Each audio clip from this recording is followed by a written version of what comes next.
الحمدللہ رب العالمین والصلاة والسلام علی اشرف الانبیاء والمرسلین اما بعد السلام علیکم ورحمۃ اللہ وبرکاتہ۔ آج کا سچا واقعہ ہے حضرت لقمان کون تھے؟ اللہ سبحانہ و تعالیٰ ان کے بارے میں سورۃ لقمان آیت نمبر 12 سے لے کے 19 تک غور و فکر کی دعوت دیتے ہوئے اور امت مسلمہ کی اصلاح کرتے ہوئے فرماتے ہیں کہ ہم نے یقیناً لقمان کو حکمت دی تھی۔ سب سے پہلے دیکھیں کہ حکمت دی تھی تو کہ تو اللہ تعالیٰ کا شکر کر کہ ہر شکر کرنے والا اپنے ہی نفع کے لیے شکر کرتا ہے، اور جو بھی ناشکری کرے وہ جان لے کہ اللہ تعالیٰ بے نیاز اور تعریفوں والا ہے۔ اور جب کہ لقمان نے واعظ کہتے ہوئے اپنے لڑکے سے فرمایا کہ میرے پیارے بچے، اللہ کے ساتھ کسی کو شریک نہ کرنا، بے شک شرک بہت بھاری ظلم ہے۔ ہم نے انسان کو اس کے ماں باپ کے متعلق نصیحت کی ہے کہ اس کی ماں نے دکھ پر دکھ اٹھا کر اسے حمل میں رکھا اور اس کی دودھ چڑھوائی 2 برس میں ہے، تو میری اور اپنے ماں باپ کی شکر گزاری کر، تم سب کو میری ہی طرف لوٹ کر آنا ہے۔ اور اگر وہ دونوں تجھ پر اس بات کا دباؤ ڈالیں کہ میرے ساتھ شریک کرے جس کا تجھے علم نہ ہو، تو ان کا کہنا نہ ماننا، ہاں دنیا میں ان کے ساتھ اچھی طرح بسر کرنا اور اسی کی راہ پر چلنا جو میری طرف جھکا ہوا ہو۔ تمہارا سب کا لوٹنا میری ہی طرف ہے۔ تم جو کچھ کرتے ہو اس سے پھر میں تمہیں خبردار کروں گا۔ پیارے بیٹے، اگر کوئی چیز رائی کے دانے برابر ہو، پھر وہ بھی خواہ کسی چٹان میں ہو یا آسمانوں میں ہو یا زمین میں ہو، اسے اللہ تعالیٰ ضرور لائے گا۔ اللہ تعالیٰ بڑا باریک بین اور خبردار ہے۔ اے میرے پیارے بیٹے، تو نماز قائم رکھنا، اچھے کاموں کی نصیحت کرتے رہنا، برے کاموں سے منع کرتے رہنا، اور جو مصیبت تم پر آ جائے صبر کرنا، یقین مانو یہ بڑے تاکیدی کاموں میں سے ہے۔ لوگوں کے سامنے اپنے گال نہ پھیلانا، منہ پھیر کر بات نہ کرنا، اور زمین پر اترا کر نہ چل، کسی تکبر کرنے والے شیخی خورے کو اللہ تعالیٰ پسند نہیں فرماتا۔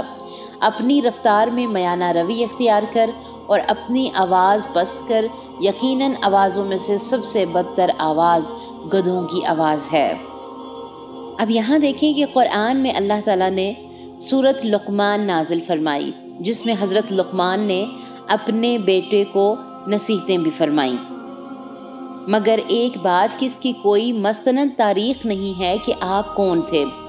ایک روایت کے مطابق آپ قوم عاد کے ایک فرد تھے اور بادشاہ تھے۔ حضرت سلیمان ندوی نے لکھا ہے کہ جب قوم عاد پر عذاب آیا تو آپ بھی حضرت ہود علیہ السلام کے ساتھ اس عذاب سے بچ گئے تھے، اور پھر انہوں نے یمن میں اپنی حکومت قائم کر لی اور بادشاہ بنے۔ حضرت ابن عباس رضی اللہ تعالیٰ عنہما کے مطابق آپ ایک حبشی غلام تھے۔ بعض اسکالرز کے نزدیک آپ حضرت لقمان یعنی کہ علاقہ نبوہ کے رہنے والے تھے اور آپ کا رنگ سیاہ تھا۔ ایک اور روایت کے مطابق، جس کو مفسرین کی اکثریت نے لکھا ہے کہ آپ ایک حبشی غلام تھے، ایک دفعہ ایک شخص نے حضرت لقمان سے پوچھا کہ آپ کیا غلام نہیں ہیں؟ تو آپ نے فرمایا کہ ہاں میں غلام ہوں۔ اس شخص نے دوبارہ پوچھا کہ آپ چرواہے ہیں؟ تو آپ نے فرمایا کہ ہاں میں چرواہا ہوں۔ اس نے پھر پوچھا کہ کیا آپ کا رنگ سیاہ نہیں ہے؟ آپ نے فرمایا کہ ہاں میرا رنگ سیاہ ہے۔ ان سوالات کے جوابات کے بعد حضرت لقمان نے اس شخص سے پوچھا کہ آپ مجھ سے یہ سوالات کیوں کر رہے ہیں؟ تو اس شخص نے بڑی ہی خیرت کے ساتھ جواب دیا کہ ان تمام تر باتوں کے باوجود بھی لوگ آپ کے پاس نصیحت حاصل کرنے کے لیے آتے ہیں اور آپ کو اتنی عزت دیتے ہیں، یعنی کہ ایک انسان جو ہے وہ غلام بھی ہے، پھر کیا وہ چرواہا بھی ہے، پھر کیا اس کا رنگ بھی سیاہ ہے۔ تھوڑا سا غور کریں کہ ہمارے معاشرے میں ہم ایسے لوگوں کے ساتھ کیسا سلوک کرتے ہیں، ان پہ کیسی کیسی باتیں کرتے ہیں، لیکن اس کے باوجود دیکھیں اللہ تعالیٰ نے انہیں کون سی نعمت اور کون سی دولت سے مالا مال کیا تھا۔ تو حضرت لقمان نے ان کو جواب دیا اور فرمایا کہ میں تمہیں چند باتیں بتاتا ہوں، اگر تم اس پر عمل کرو گے تو لوگ تمہاری بھی باتیں سنیں گے۔ تو چلیں، ہم چاہتے ہیں کہ لوگ ہماری بات سنیں۔ ایک سوال کر رہی ہوں آپ سے، ہم چاہتے ہیں کہ لوگ ہماری بھی باتوں پہ توجہ دیں، تو چلیں ہم ان کی ان 10 نصیحتوں کے بارے میں پڑھتی ہیں جو انہوں نے کی تھی۔ نمبر 1، اپنی آنکھوں کو حرام چیزوں سے بند کر لو، ہر طرح کا حرام۔ سوچیں، غور و فکر کریں، اس نصیحت میں بہت غور و فکر کی بات ہے۔ پھر دوسری بات، زبان کو بیہودہ باتوں سے روک لو، کوئی کسی کے بارے میں جھوٹ، غیبت، چغلی، ہر چیز سے روک لو۔ یہ بھی بہت بڑی نصیحت ہے، کیونکہ ہم فطرتاً انسان ہونے کے ناطے یہ سب کرتے ہیں۔ پھر تیسری بات کیا، صرف حلال مال کھایا کرو، یہ بھی بہت بڑی بات کر دی۔ پھر کیا کہا کہ اپنی شرمگاہ کی حفاظت کرو، یہ بھی بہت بڑی گہری بات کر دی۔ پھر پانچویں کیا کہ زبان سے سچ بولا کرو۔ پھر آگے کیا کہا کہ اپنے وعدے کو پورا کرو۔ پھر کہا مہمان کی عزت کرو۔ پھر کہا پڑوسی کا خیال رکھو۔ پھر کہا کہ فضول کاموں کو چھوڑ دو۔ پھر 10 کہ ان باتوں کی وجہ سے کیا ملے گا، پھر خوشخبری بھی دی کہ انشاءاللہ بزرگی پاؤ گے، ملے گی بزرگی انشاءاللہ، کیونکہ ان تمام تر چیزوں کے اوپر ان کا اپنا عمل تھا۔ انہوں نے اپنی آنکھوں کو حرام سے بچایا، زبان کو بیہودہ باتوں سے بچایا، کھایا کمایا تو حلال ہی کیا، اپنی شرمگاہ کی حفاظت کی، زبان سے سچ بولا، جس سے جو وعدہ کیا اس سے پورا کیا، مہمان آئے تو ان کی عزت کی، پڑوسیوں کا خیال رکھا، فضول کاموں کو چھوڑ دیا۔ اللہ اکبر۔ اور ایک اور قول جو ہے وہ ملتا ہے کہ آپ کے مالک نے حضرت لقمان سے فرمایا کہ جاؤ بکرے کے گوشت کے 2 بہترین ٹکڑے لے کر آؤ۔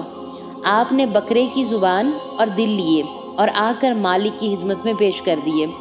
کچھ عرصہ کے بعد مالک نے پھر کہا کہ جاؤ بکرے کے گوشت کے 2 بدترین ٹکڑے لے کر آؤ۔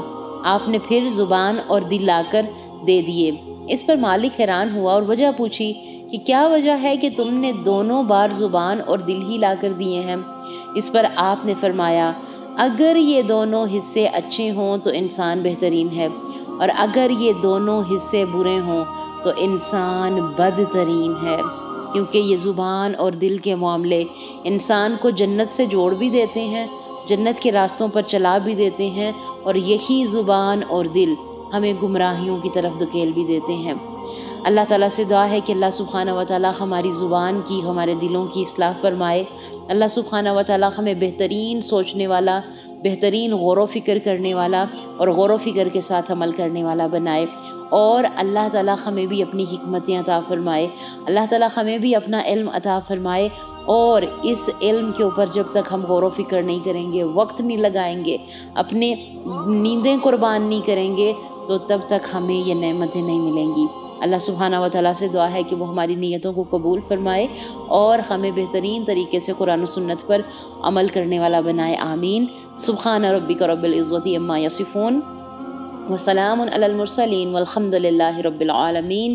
السلام علیکم ورحمۃ اللہ وبرکاتہ۔